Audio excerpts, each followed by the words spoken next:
आज हम एक ऐसी बिल्डिंग की बात करने जा रहे हैं जो कि बुर्ज खलीफा से भी ज़्यादा महंगी है, लेकिन फिर भी इस बिल्डिंग को फेल स्ट्रक्चर माना जाता है। ये बिल्डिंग वैसे तो दुनिया की दूसरी सबसे ऊंची बिल्डिंग है, लेकिन शायद आपको ये बात ना पता हो कि इस बिल्डिंग का जो ऑब्जर्वेशन डेक है वो इस दुनिया का सबसे ऊंचा ऑब्जर्वेशन डेक है।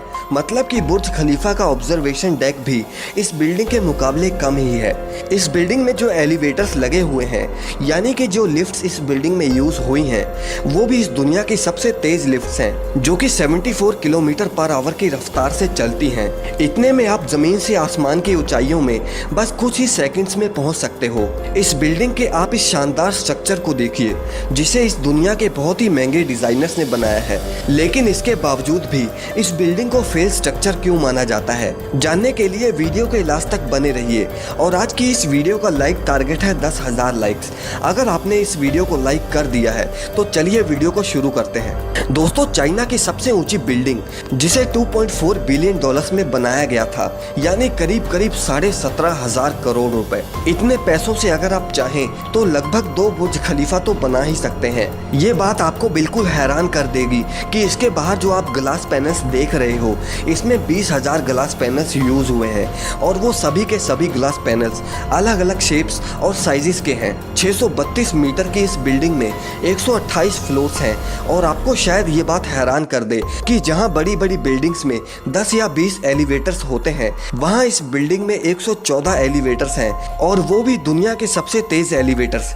आप ये बात का यकीन नहीं करोगे कि ये बिल्डिंग इतनी बड़ी है कि इसमें एक साथ 16,000 लोग ठहर सकते हैं। अब आप ये सोच रहे होंगे कि अगर इसमें इतने सारे फीचर्स हैं तो फिर भी इस बिल्डिंग को फेल स्ट्रक्चर क्यों माना जाता है। तो मैं आपको बता दूं कि इस बिल्डिंग में 128 फ्लोर्स में से 50% फ्लोर्स तो खाली ही पड़े हैं। मतलब कि जहां इसमें 16,000 लोगों को ऑक्युपाई करने की जगह है, वहीं इसमें सिर्फ 7 या 8,000 लोग ही रह रहे हैं। और इस वजह से रात में तो इस बिल्डिंग की पूरी लाइट्स भी नहीं जल पाती। बिल्डिंग्स को जिन्होंने बनाया था, उनका ये मानना था कि जो पैसा उन्होंने कंस्ट्रक्शन में लगाया है, यानी 17,500 करोड़ रुपए, उन पैसों को वो 12 सालों में कंप्लीट कर लेंगे। लेकिन जैसा उन्होंने सोचा था वैसा बिल्कुल नहीं हुआ, और इस वजह से चाइना का ये शंघाई टावर अभी 12,000 करोड़ रुपयों के नुकसान में चल रहा है। और साथ ही में जो चाइना का फायर और सेफ्टी डिपार्टमेंट है, उनकी तरफ से भी ये टावर को पूरी तरह सेफ नहीं माना जाता, क्योंकि उनका ये कहना है कि अगर मान लो कि इस बिल्डिंग में 100वीं मंजिल पर आग लगी तो फायर सेफ्टी वाले इस टावर पर इतना जल्दी उतना ऊपर नहीं पहुंच पाएंगे, और इसलिए सेफ्टी भी एक और कारण है इस टावर को फेल स्ट्रक्चर कहने का।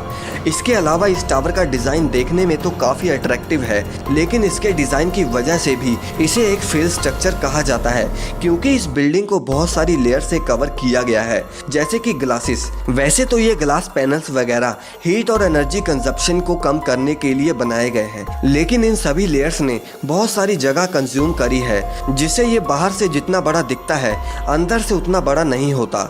यानी कि आप सिंपल लैंग्वेज में ये भी कह सकते हैं कि जहां इस बिल्डिंग में 16,000 लोग रह सकते हैं, वहीं अगर ये लेयर्स ना होती तो इस बिल्डिंग में हो सकता था कि एक टाइम पर 25,000 लोग भी रह पाते। इसलिए इस बिल्डिंग का डिजाइन भी एक मेन रीजन है कि इसको फेल स्ट्रक्चर माना जाता है। इसके अलावा इस टावर में एक लग्जरी होटल भी खुलने वाला था, लेकिन अभी तक वो होटल भी नहीं खुल पाया। और साथ ही में जिन्होंने इस टावर में अपने ऑफिस वगैरह किराए पर लिए थे, उनमें से सिर्फ 30% लोग ही इस टावर में आए, और बाकियों ने इस टावर में ऑफिस लेने से मना कर दिया, और वो ऑफिस अभी तक खाली ही पड़े हुए हैं, जिस वजह से अभी तक इस टावर पर लगने वाला पैसा भी पूरा नहीं हुआ।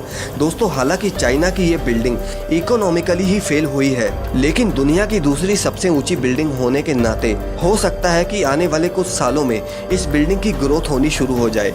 वैसे आपको इन दोनों में से कौन सा अच्छा लगता है, दुबई का बुर्ज खलीफा या फिर चाइना का शंघाई टावर? कमेंट करके हमें जरूर बताइए, और वीडियो अगर पसंद आई तो इसे लाइक और शेयर जरूर करें, और चैनल को सब्सक्राइब करना ना भूलें।